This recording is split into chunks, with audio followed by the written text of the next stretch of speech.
do we have here? We have a 1-point game between the Longhorns and the Alabama Crimson Tide. Yes, the number 1 ranked Alabama Crimson Tide in Austin, Texas. I had the opportunity to be in the stands for this one.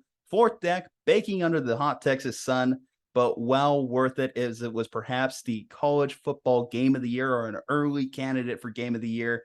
Came down to a walk-off field goal, and that hurts to say, only because the Longhorns could have won this game.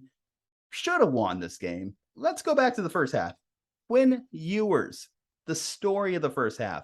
Amazing performance by Quinn, just zipping the ball all over the field, running the RPO to perfection. And I fully believe, had Ewers not went down due to a sprained collarbone, as we're being told, this game result might be different. You go back to that drive where they had to settle for field goal, obvious pass interference not called. Let's just call it what it is. Obvious pass interference not called. And then the roughing the passer call. Okay, take out our quarterback. Why don't you? Like, ridiculous. He had already gotten rid of the ball.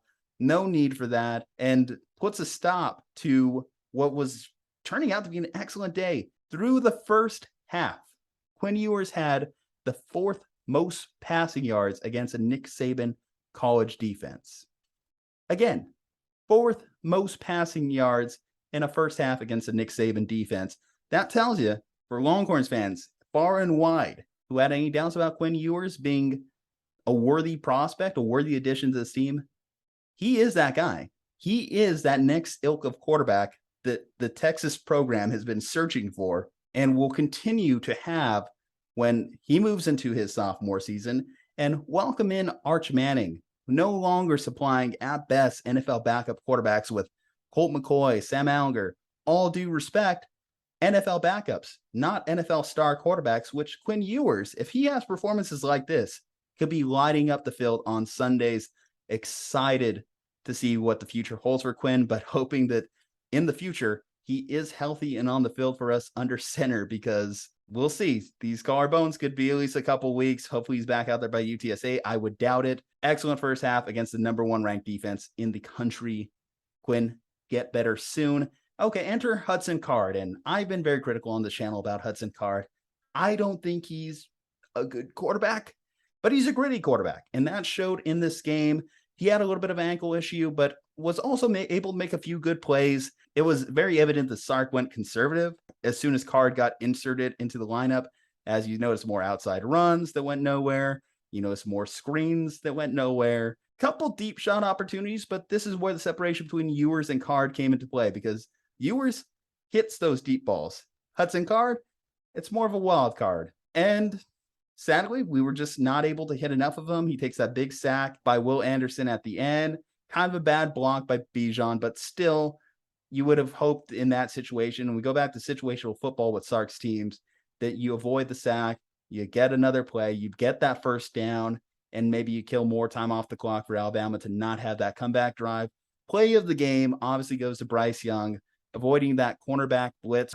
He had him wrapped up. He could have been the star. He could have been the defensive stud, despite all of Ewers' first half efforts, despite Xavier Worthy. Bijan didn't have the best day. It could have been if he would have just came down with that corner blitz. But better play by a Heisman Trophy winner, and perhaps maybe even a 2-time Heisman winner in Bryce Young, gets them the game-winning drive, gets them that field goal at the end. Again, I go back to a couple opportunities, though, a couple missed things. So I mentioned the PI that wasn't in the first drive. I need to mention the safety that wasn't. In a 1-point ball game, you're talking about taking 2 points off the board. That should have been a safety, intentional grounding in the end zone, whatever you want to call it. It should have been 2 points for the Longhorns. I've watched it from several different angles and have no idea where they got the roughing the passer call. Just absolute ridiculousness from that. And I know that Alabama had the more penalties in the game, but it always seemed like the big penalties, unfortunately, were not in the Longhorns' favor. The big calls were not in the Longhorns' favor, as that safety, it should have been a safety. That should have been 2 more points on the board. Should have had 3 more points on the board at the end of the half. I'll put this one on the kicker. Come on, Auburn. Aren't you used to beating Alabama? We have a kicker named Auburn. I kind of wish we had Dicker the kicker still back there, because he misses the kick at the end of halftime. He makes the big one at the end, still great. But that 3 points not being on the board on a gimme kick, Ugh, it just stands out that much more. Hopefully they can figure out their kicking situation. The punts looked ugly too at the start of the game. The special teams kind of took a step back. You know who didn't take a step back? You know who took a big step forward? That Texas defense. I have not seen Texas play this kind of defense. They were 100th ranked in college football last year. No heart, no pursuit, couldn't wrap up. This game, they showed out. They balled out. The pursuit on the running game was sensational. Bryce Young, anytime he tried to escape the pocket, aside from the final couple drives, they were getting to him, lit him up on a big sack, middle part of the game, where just no one was stopping. I believe it was Overshown that got the sack. The Texas defense, I can't praise them enough. And I don't know how much of that was Gary Patterson's influence, which, if it is, shout out to Sark for bringing in a guy like Patterson after being the longtime coach at TCU, a longtime Big 12 rival, and bringing him to your program where he could just focus strictly on your defense and be a great addition to this team. And I would say if Gary Patterson wants another head coaching job, he could probably find one. But I hope he sticks with our program for a while, because I think he has really taken this program to a next gear, or at least taken these guys they already had on the roster, and put them at that next level. The defensive backs were doing a great job too. They were wrapping up tackles on the outside, on those outside screens. Great performance by them. Devondre Sweat, oh my God, this guy's going to play on Sundays too. Big presence in the middle of that Texas defensive line. I'm excited about this. I am excited about their defensive performance, because I knew the offense was going to be good. The offense is going to be great. You have X-Man, you have Bijan, you have Ewers. We'll see. The defense was the biggest question mark, and to put this type of performance against a Heisman Trophy winner, sensational. I hope for more. Please, please, Longhorns. You gave me a taste. You gave me a taste of what this program could be. Don't starve me, and don't go into another famine by losing this next game against the University of Texas, San Antonio. Their little brother, treat them like little brother and win that game big. Anyway, guys, that's going to do it for me. Juju Talk Sports.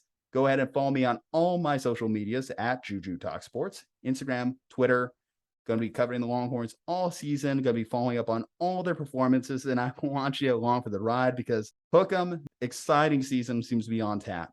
The channel, Slump Buster Podcast, come on, follow that, like the video, helps us in the algorithm, helps get it out there to more Longhorns fans like yourself, or more people just like good sporting content. We talk fantasy football, we talk NFL, we talk NBA, MLB, and anything that you care about that has a sporting aspect to it. We enjoy it too. So like to have you around the channel. Hit that subscribe button. Anyway, guys, Juju saying stay safe, happy, and healthy. Once again, hook 'em. We'll see you next time.